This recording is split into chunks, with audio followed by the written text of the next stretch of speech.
We're going to be doing a tier list of players that were one season wonders, one hit wonders, the players that had that moment where we thought, oh my God, this is a superstar in the making, and just never fulfilled on it. So we're going to be ranking them based off how good we thought they were going to be when they were in that elite moment, that elite season, that Mm, elite stretch. mm. So we got E, A, B, C.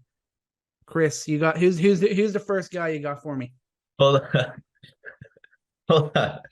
EABC.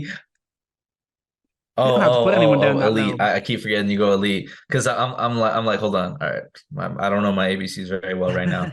We're starting off with E. So who are we starting out? I'll just throw a name out there for you. One guy that I think of, and this is injury related. This is not as confounding as some other guys who just never made it, but Brandon Roy. Brandon Roy is a guy that um just he was one of the first players that I started to watch actually. And the magic he would have at the end of games, like one of the best closers in the league at such a young age, rookie of the year, all-star the year after, and just one of the best scorers in the league. And the injuries obviously took him out, but if we're talking about who we thought was going to be a superstar, I'm absolutely throwing him in the elite category because I thought he had potential to be a top 12, top 15 player his whole career. Mm-hmm.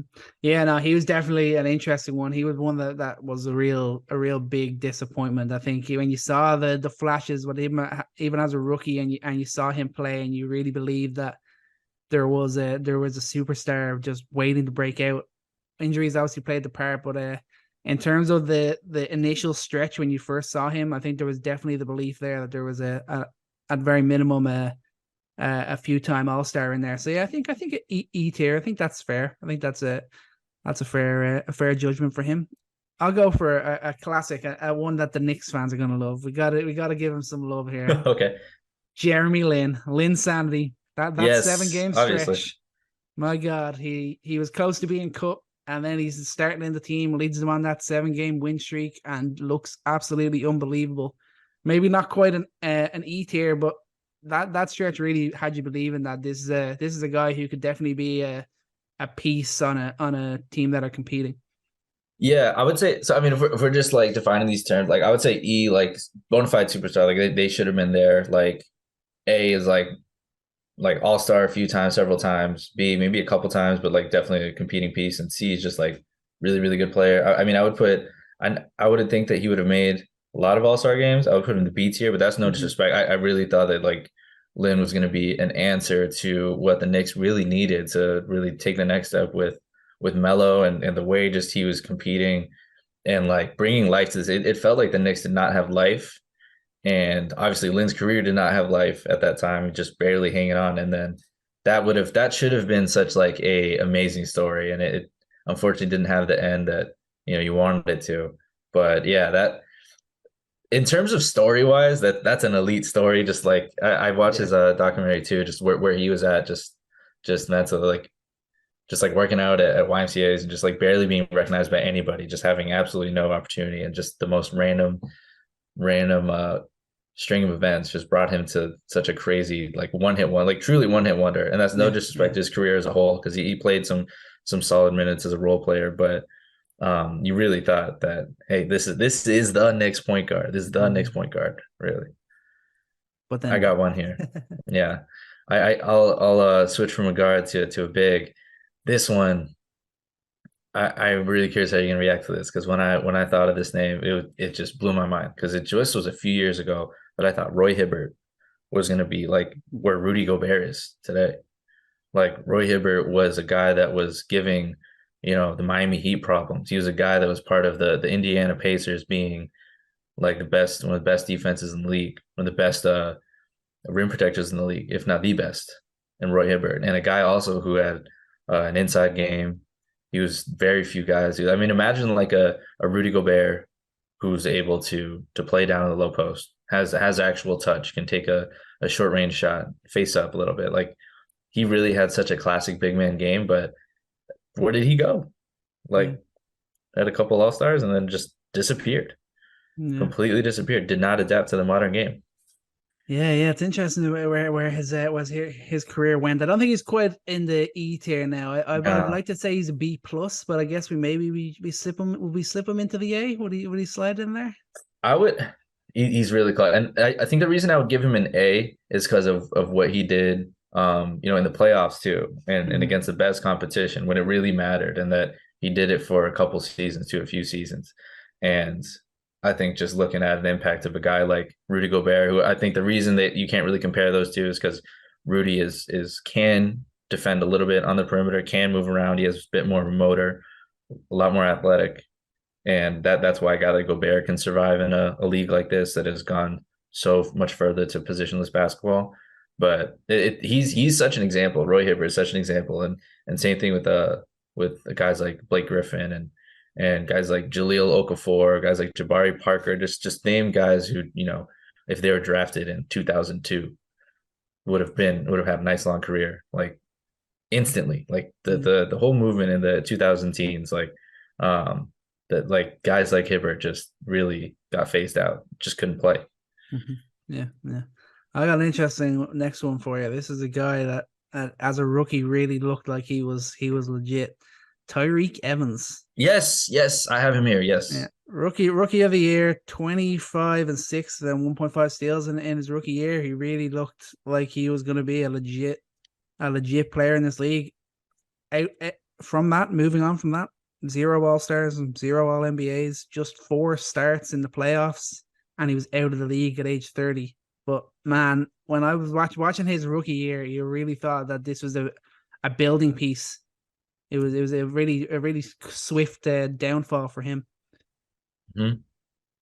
Where would you put him? What are you thinking?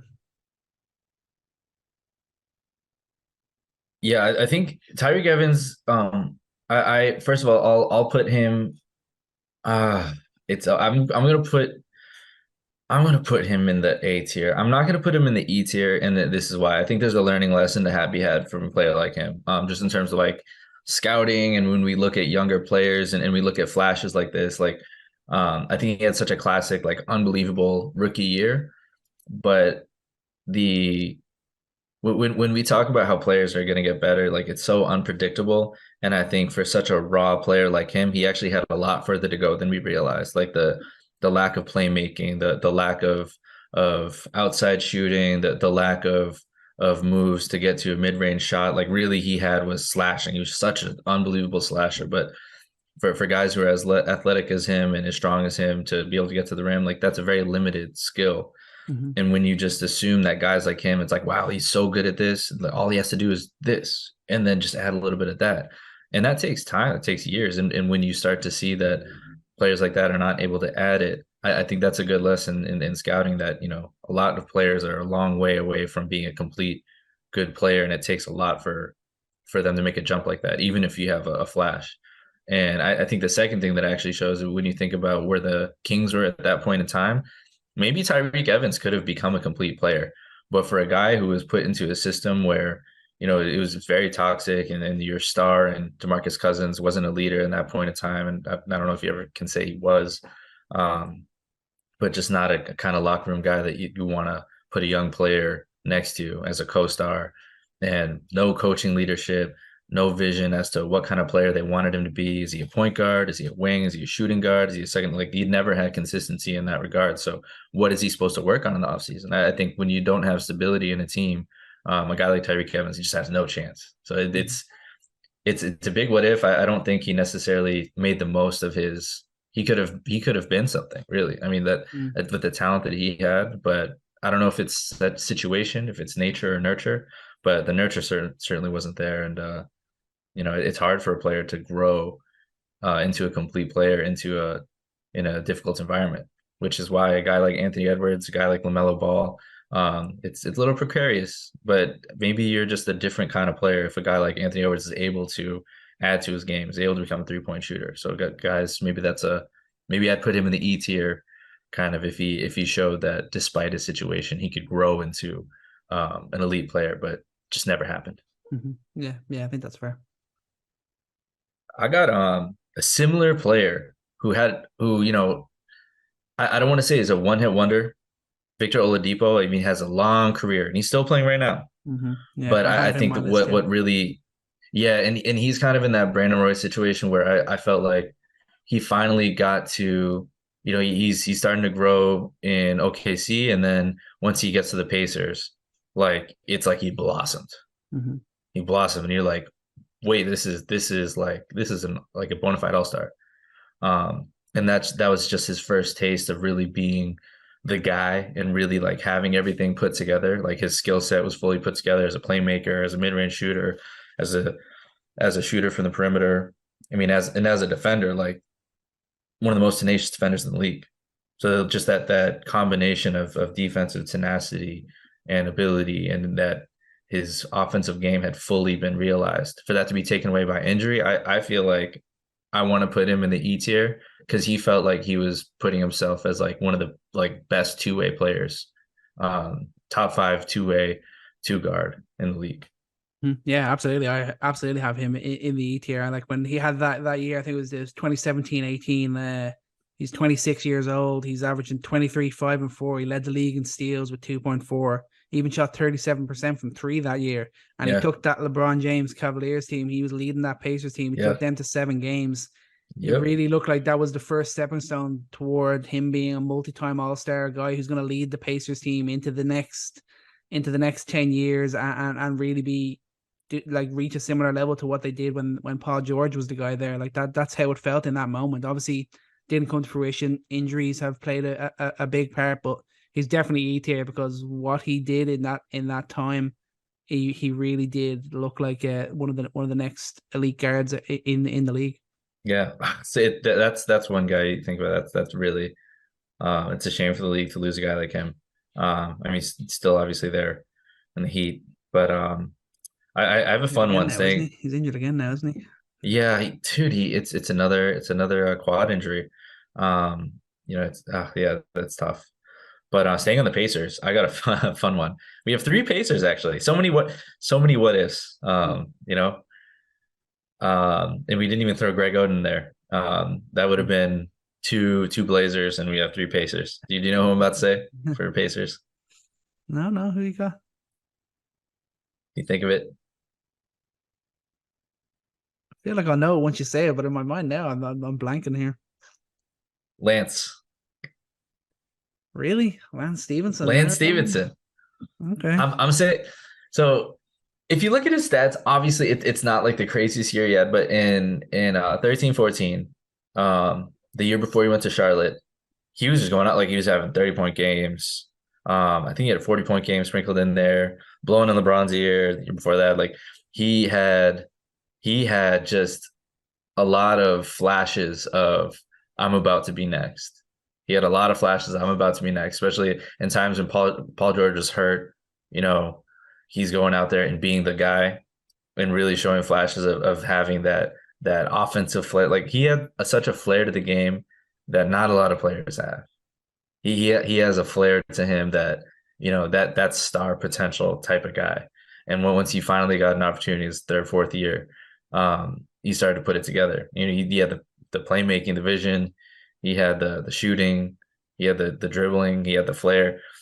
I don't know. He felt like a guy who was having his moment, and that once he went to Charlotte, not everyone thought he was going to make it there, but people thought like, oh, okay, now he has his own team, like he's about to do something here, and it just completely fell flat in his face. Like I think people thought that he would become at least like a 20-point per game scorer kind of guy because he gave me kind of vibes like a Jordan Poole, like where he's on a really good team, but like he's just a complementary piece to that team. And then, but he has his own moments when he gets a chance. So, all right, you throw him on a team by himself, he's gonna really pop off. But I think I'm bringing up a guy that I would have thought would have made at least a couple All-Star games. I would put him in a C tier. I didn't think he was gonna be a superstar, but I thought he had something in the tank. Yeah, I think C tier is probably fair there. I think when you mentioned him, like it was a lot of talk. I mean, he said the right things, kind of put that in your mind as well. To kind of think that he could be that guy. He did have some flashes, no doubt. But when the fact that he just fell on his flat in his face when he had that opportunity to really go and be that guy, that kind of that kind of brings it down there. But he was definitely an interesting one. I like that you brought him up. I kind of forgot about Lance Stevenson over the last while, but he's definitely a very interesting piece. But I think the C tier is probably Yeah. fair.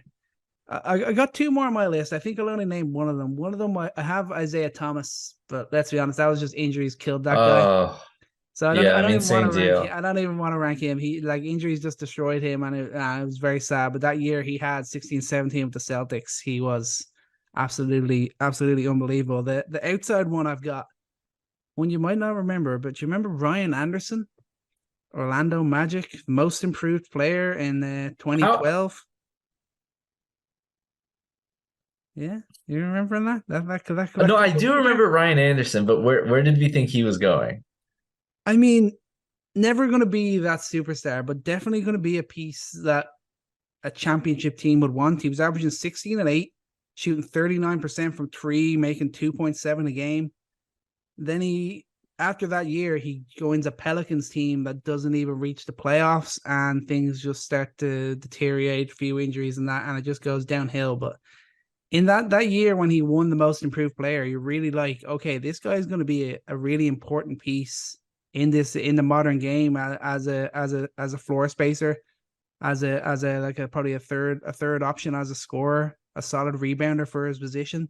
He's probably in the similar realm of a Lance Stevenson, but he's definitely one that I thought was going to do a lot more with his career after he had that most improved Be year. like yeah, I definitely thought he was going to be kind of like a diet Kevin Love, Yeah, you yeah, that's know, fair. Yeah, like um, and that was in a time too where it's interesting. Like stretch bigs became like a really hot commodity, and then like a few years in, then it's like, oh, okay, now we got stretch bigs who are also wings and can defend both positions, and we don't need guys like Ryan Anderson. You mm-hmm. know, like it's the league moves so fast in that way. I mean, if you're gonna throw Ryan Anderson, why don't we throw Chandler Parsons out there too? Like, you You can want win most to. improved player. Yeah, there you go. Hold on. He's an all rookie, 2011, 2012. You got a fat contract from Dallas. I mean, they thought he was going somewhere, but Be the first time for that we'll one. any Nah. more C players we want to put out there? Oh, oh, Ryan oh, Anderson is oh. my only C guy that I got there. You want to finish it off? You want to show one more to me I there? I got one more that just came to my head. Yeah, one more. Jeff Green. Jeff Green on the Celtics. He had like a couple in those random lost years of the Celtics. He had like a couple years where you're like, wait, is he like gonna become like something more than this? Like, cause like at his size too, like he was just that classic perfect like wing size where he's like 6'8", can defend like 2 through 4, and has some like on ball ability, can really fly above the rim, shoot the three. Then you're like, okay, like he has like all these talent, and plus he can defend a guy like LeBron James. Like you put him on possessions against LeBron James, he's a guy that actually has the size and the defense to do it. But he's a kind of player that I liken to like a Patrick Williams like, when I'm thinking about it, like just right off the cuff. Because like as a younger guy, as kind of a guy you're giving more time to, when they show those talents, it's like, all right, is this just the beginning, or is this kind of where it ends? And I think for some players, it's kind of where it ends. You just kind of stay a role player. But for a guy, when you see a guy at that size have that level of versatility, I think that made me think like, okay, this is going to be a like 2 3 time All Star. I'll give you another C tier guy because I thought Jeff Green I think had you a could little put more in him the in the tank. B tier. B At least he's won a B title. tier, okay. I mean, he's gone I on to have a fair, yeah. successful I got to put him career. over Lance Stevenson. Yeah, he's a bit more serious for sure. He's gone on to have a bit of a successful career. He just never really popped as a kind of as an individual. But in terms of career wise, he's definitely he definitely edges into the B tier. But I think that'll close it out. That was interesting. You think back on some of these guys, you think what might have been there, the story of what might have been that tier list, but definitely a few guys there that I wish I could see have injury free careers, like Roy, like Oladipo. See what Yeah, would have happened there, and prayers up for Oladipo. Hopefully, he can get back to some sort yeah. of level where he's not just always injured and actually able to actually able to have an impact on the team. But Yeah. I I have to call you out real quick before we finish. Like I'm surprised that you didn't put J.R. Smith out there as a Nick. ah, I mean. maybe, but J.R. Smith was never going to be the guy. He was going to be, for me, I think he was always going to be what he was. He was That's a fair. really good, a really solid role player on a team that are looking to win it all. And obviously, he got his ring. He was there with LeBron in Cleveland, talented player, no doubt. But I think he was always going to be what he was going to be for in my eyes. I think. That's fair. Henny God was just going to be I mean, he's a guy that I always think when like you think about when we talk about like what if like this player had this mentality, like dude, he could have been. I think he was like one of the most like truly talented players in the league, like just sheer talent, pure talent, like without drive. Like J.R. Smith, like that guy could do it all. Insanely fun 2K player at the least. Yeah, we'll definitely we can definitely give him that.